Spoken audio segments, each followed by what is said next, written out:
I have found David, my servant. With my holy oil have I anointed him, with whom my hand shall be established. Mine arm also shall strengthen him. The enemy shall not exact upon him, nor the son of wickedness afflict him. And I will beat down his foes before his face, and plague them that hate him. Invasion, devastation, destruction, death, and replacement. These are the 5 things that the Seljuk Turks brought with them to Sakartvelo. Starting with only a small raid, Georgia had been severely reduced in size, power, and royal authority in the years immediately following the Battle of Manzikert. Now, with an ineffective ruler steering the Georgian kingdom ever closer to extinction, it was all but assured that they would be fully consumed into the Seljuk Empire. Here, on their last chance of hope, the fate of Georgia rested in the young hands of an eager, yet inexperienced, 16-year-old prince. From ashes to empire, for his vital role in Georgian history, he would forever be known as King David the Rebuilder, the Sword of the Messiah.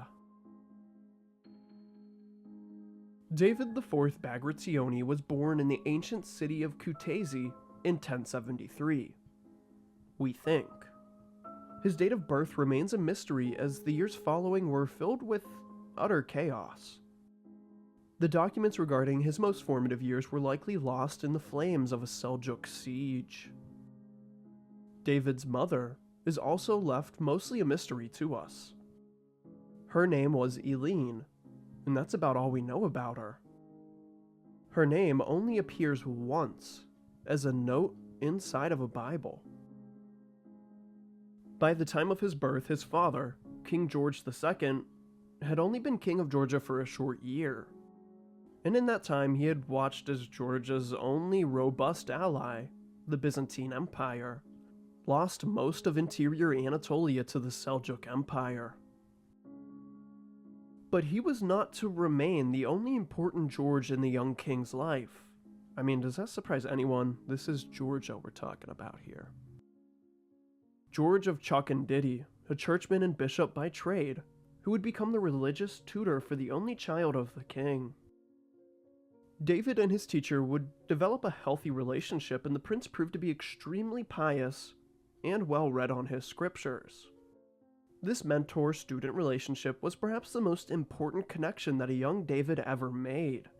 As we will soon find out, George of Chalkindidi knew a thing or two more than just the Bible.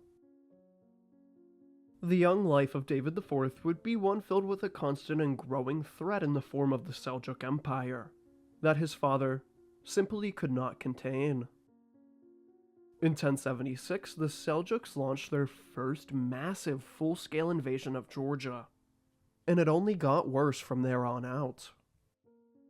Eventually, it got so bad that a 7-year-old David would be pushed out of the capital in 1080, when a Seljuk army looted and practically leveled Kutaisi. In the following year, King George II made the embarrassing and unpopular decision to travel far to the city of Esfahan to meet with Sultan Malik Shah himself, and turn his country over to become an ally to the invaders. Leaving with this deal, George thought himself and his country safe for the time being, but he was wrong. No longer was it to be the Sultan's armies, but now it was the various hordes of nomadic peoples looking for a lush and untouched pasture in the form of the Georgian plains. Year after year, they took more and more land from the now mostly inactive King George. Even the neighboring country and Georgian king of Kakheti Hareti converted to Islam and allied with the Seljuks. While officially Georgia looked like this, with all these new Seljuk settlers, the political map of Georgia looked more like this, and shrinking with every raid. It looked as if the Kingdom of Georgia would disappear before reaching its centennial year. And that's when the land itself started rejecting their king.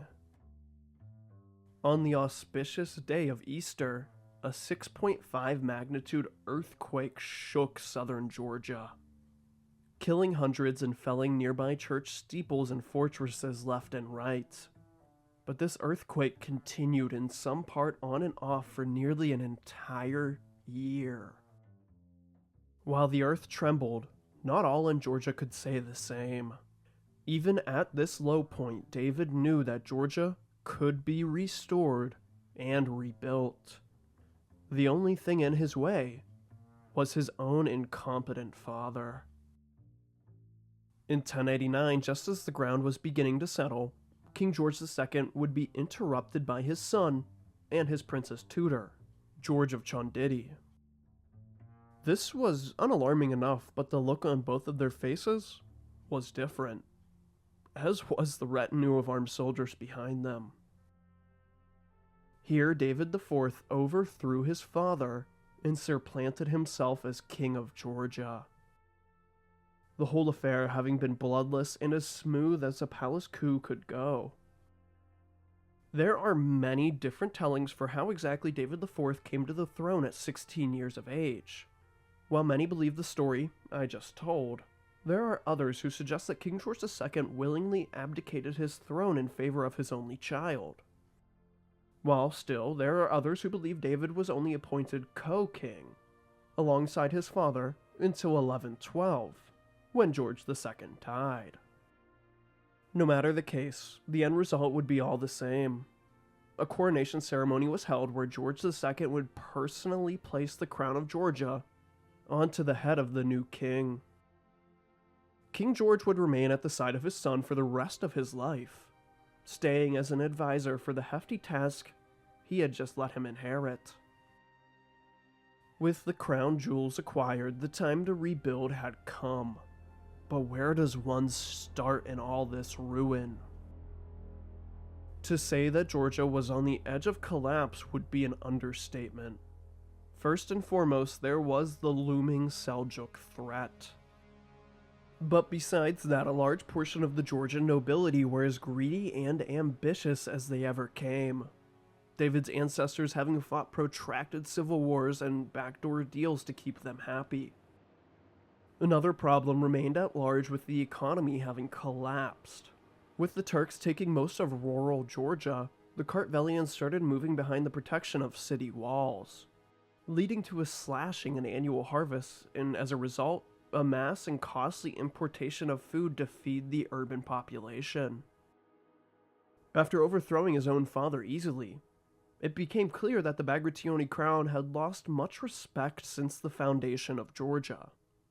With Kutaisi sacked, the only truly untouched crown lands that David still held was in Abkhazia. And if you can't stymie your own nobles with fiefs and lands, they'll just do it themselves.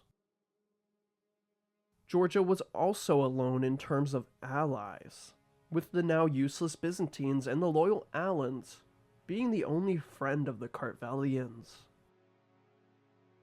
Underlying all of this, of course, was a huge population crisis, with many of the men having died defending against the Great Turkish invasion. But of course, Georgia was not the only nearby country brought to its knees by the Seljuks. Nearby Armenia, the Eastern Caucasus, and Roman Anatolia had already fallen, with many of these groups fleeing to the safety of Georgia. But they were not enough to fix the population problem and actually led to the weakening of the Georgian Church, with Muslims, Apostolic Armenians, and Orthodox Greeks all practicing another form of the faith. Attendance in the still-standing churches was at an all-time low. This low attendance in turn led to corruption over the vast estates held by the church. By this point, church lands were more numerous than most of the land of the high-ranking nobles. From this list of problems, where do you even begin? David IV consecrated his reign by seeking to destroy the root of all of these problems. The Seljuk threat had to be expelled in full. The thing about facing a nomadic horde with the smaller and primarily infantry-focused army is that you will lose almost every single time, unless your opponent makes a mistake and you hold some vital strategic geography. King George had always made this same mistake, confronting the horsemen in open battle many times over his life while only seeing a handful of victories from it. But if the Georgians continued fighting in this manner, a few more defeats would destroy, and a few more victories would only prove to be Pyrrhic. There was to be no more pitched battles against the invaders. Instead, David IV opted to adopt a Fabian strategy. The Georgian army would be split into much smaller groups who would then conduct guerrilla warfare on Seljuk units and settlements alike. He also revamped the entire military structure, creating a personal year-round standing army of the king, who would be called the Monaspa Guard. He also separated the military in two. The garrisons and foot soldiers would now be fully split in terms of management. Without the fortresses slowing them down, the small bands of Georgians were free to march where they please. Using their own tactics against them, the Georgians slowly but surely started to reclaim interior Sakartvelo. Soon enough, the Seljuk Sultan, who had become the bane of his father, Malik Shah, opened negotiations with the resurgent Georgia and its young king. He gave David IV the same deal he had given George II when he had personally traveled to Esfahan. The Georgians would pay a yearly tribute in exchange for peace and a cessation of the Turkic invasions. And just like before, the Seljuk hordes never stopped invading Georgia. But this time, instead of standing idly by, David IV continued his guerrilla warfare and even started to take his tactics onto the offensive. The Seljuk situation only improved in 1092, when Sultan Malik Shah was assassinated whilst on a hunting trip. This would lead his 4-year-old son to become the new sultan. What followed would be a succession dispute that would momentarily tear the Seljuks apart, giving the Georgians some much-needed breathing room and taking the Turkish priorities in the Caucasus away for the time being.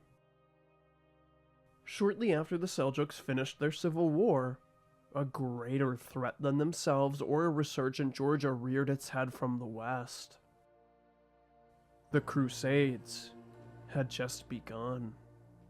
As Western knights conquered the Levant, they found an easy ally in the oh-so-coincidentally named King David. David already styled himself after the biblical king of Jerusalem. But with the knights of Europe starting their own war with the Seljuks, they saw a mutual Goliath in need of slaying. This has led many to speculate that King David IV was actually the fictional character Prester John, a Christian king from the Far East who would conjoin his army with that of the Crusaders and claim victory over the infidels. But there's also a lot more people who might fit that description better, so just keep that in mind. With the First Crusade ending in 1099 as a resounding victory, taking Jerusalem and forming the Crusader states, King David of Georgia decided that this century would be the last time the Georgians paid tribute to the Seljuks. By 1100, Georgia had ended its first chapter of restoration under their new king. The Seljuks were still a huge threat, but the Kartvelians were beginning to change the tides. While David was contending with the Seljuks, he was simultaneously rearing his own nobility. The most loyal and more recently, most unloyal lords in Georgia were the Bagushi family, who remained as the Dukes of Klidkati. Long ago, during the reign of David's great-grandfather, Duke Liptarit III of Klidkati, gave his life for the king in a battle. But his grandson, Liptarit IV, had plagued the reign of David's grandfather, where he practically became the king of Georgia for a short time. Now his own grandson, Liptarit V, was plotting against the Bagration crown. Although he had initially sided with the new king, in 1093 Duke Liptarit converted to Islam, pledged his allegiance to the Seljuks, and began a revolt. With only a few nobles choosing to side against the king, the Manaspa Guard defeated him and took the duke captive. David IV, in attempts to not make another Bagushi martyr, chose to imprison this noble, and only for a short 2 years, hoping to allow forgiveness to heal the wounds of their ancestors. This did not work. In 1095, as soon as he got out of jail, Liptarit revolted again. Again, David crushed this rebellion and imprisoned the duke, this time for 3 years. Seeing that more of the same would follow, David IV exiled Duke Liptarit V in 1098, where he would be sent in exile and house arrest to the Georgian ally in Constantinople.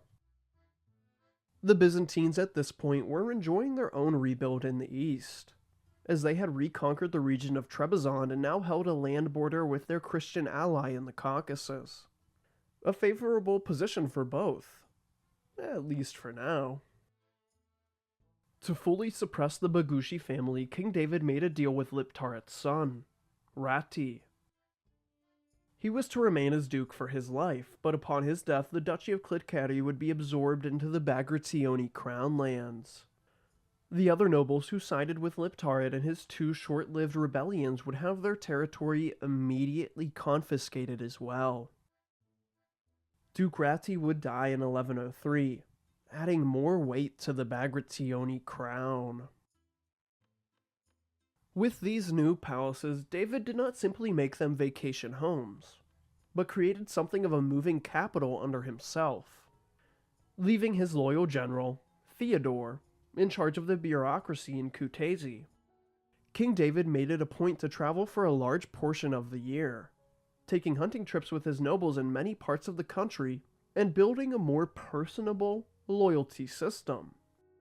The lords now respected and knew the man they pledged their life protecting. With the Seljuks pushed from the gates and the Georgian nobility quelled at last, King David could turn his gaze to reforming the very fabric of religion. In 1103, the dual councils of Rusi-Urbanisi were held. The powerful and now corrupted Georgian Orthodox Church would undergo something of a purging, although conducted in a peaceful manner. Many of the church lands were taken and parceled out to the nobility or the king himself. And to merge both church and state, David created a new position in the government for his lifelong teacher, George of Chonditi. His official title was... oh my god. Okay, I'm gonna try to say this. Here we go. Chondidol Mitsignobartukatesesi. Okay, let's move on from that. This title would become the second most powerful in Georgia for the following decades, behind only the king.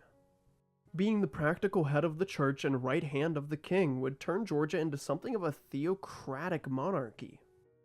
Exactly the thing David IV needed to convert church power into state power. David decided to more formally give his nobles a voice and created the Darbazi. This functioned as a non-mandatory annual meeting of the nobility, council, and king to sort out any issues. It largely acted as a parliament and was to be of much use to the future kings of Georgia.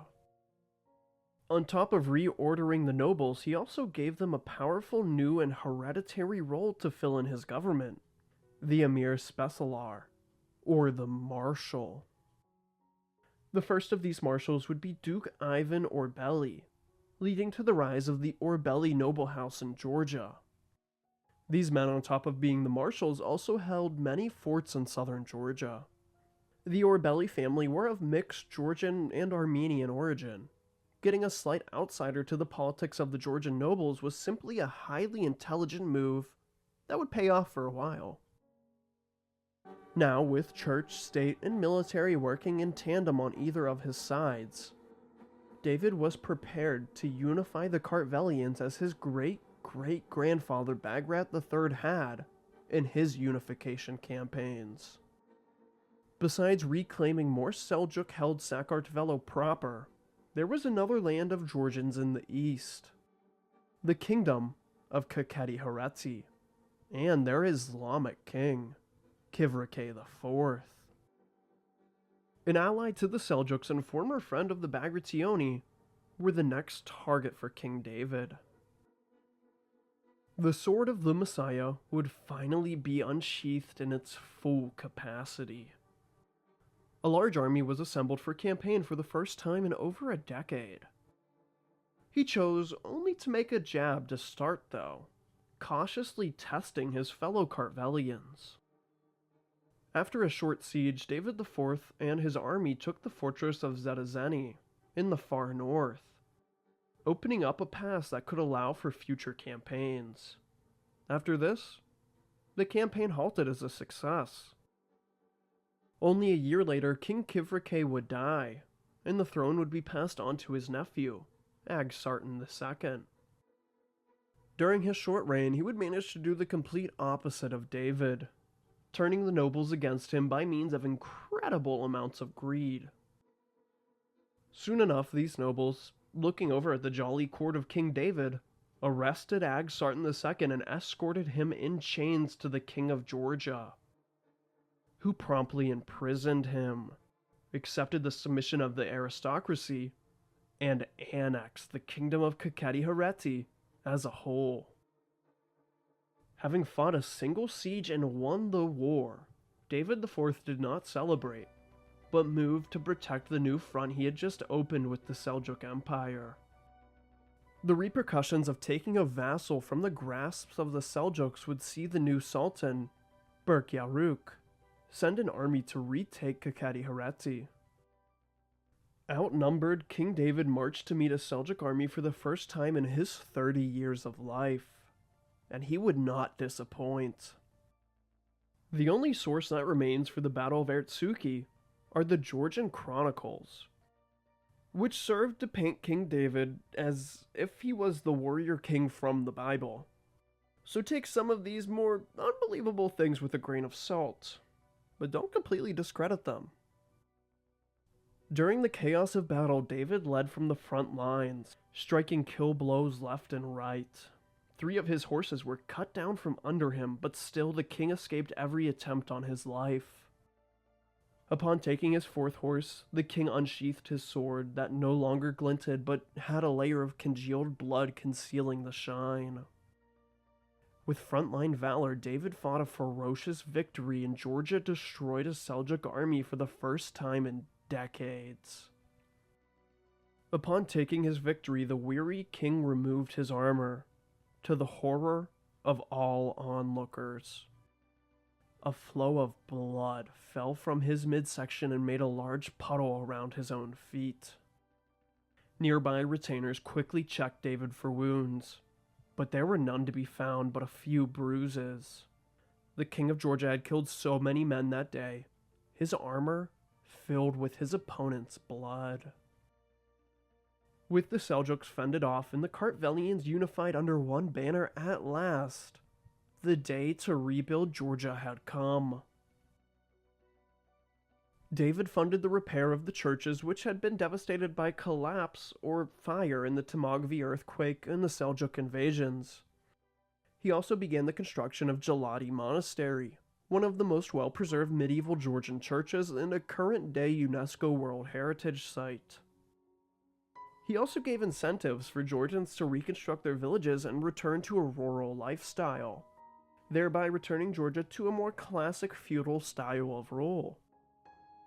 King David, who was said to be something of a scholar himself, made it a point to construct many religious and even some secular schools. With help from George of Chonditi, the Georgians were becoming ever more literate. Large amounts of art at this time period began to pop up, showing the region underwent a period of advancement with the society as a whole. Even still, to prevent the Seljuks from invading Georgia again, David reinforced and constructed many fortress walls. Little by little, life in Georgia was returning to normality. This architect even sped up his defense project as in 1105, a new and ambitious Seljuk Sultan came to the throne, Muhammad Tapar. With the west of Seljuk lands lost to the Crusaders or rebellions, this Sultan made it a particular priority to control the Caucasus region and undo all that King David had done. While the Seljuks were brooding, David IV began looking for a new and powerful ally that could help him defeat the Turks. And who better than another fierce Turkic empire? In recent years, the Cuman-Kipchak Confederation was forming an empire in the Eurasian steppe, just to the north of Georgia. Now, they would be a valuable ally. King David was so sure of this alliance paying off that he divorced his first wife, an otherwise unknown woman of apparent Armenian origin named Rusidan. After doing this, he traveled to the far north, praying for his plans to become fruition. In front of his new and powerful father-in-law, Chief Otrok, he married his daughter, who is only known by her baptized name of Garandukt. In exchange for this, David promised to defend the Kipchaks against the long-term Georgian ally of Alania, flipping a no longer strategically viable friendship. The Kipchaks of course did their part, agreeing to defend Georgia from the Seljuks, if called upon. This was a great day for Georgia, but soon enough it would come with its own complications. David is believed to have 5 children through his first marriage, including his firstborn son and crown prince, Demetrius. But with this new marriage, they would produce but one child, who just happened to be another boy, named Vaktang. Now, with 2 different sons to 2 different women, he had created a future problem, although one he would personally not have to deal with. With Georgia reclaimed and rebuilt, it was time for a grand reconquista of not only the core lands of Georgia, but all former lands the Bagrationi had possessed throughout the centuries.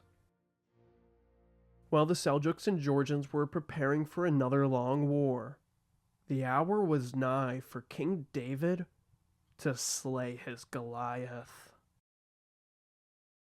If you'd like to support this stoic historian, feel free to do so on Patreon for as little as $1 a month.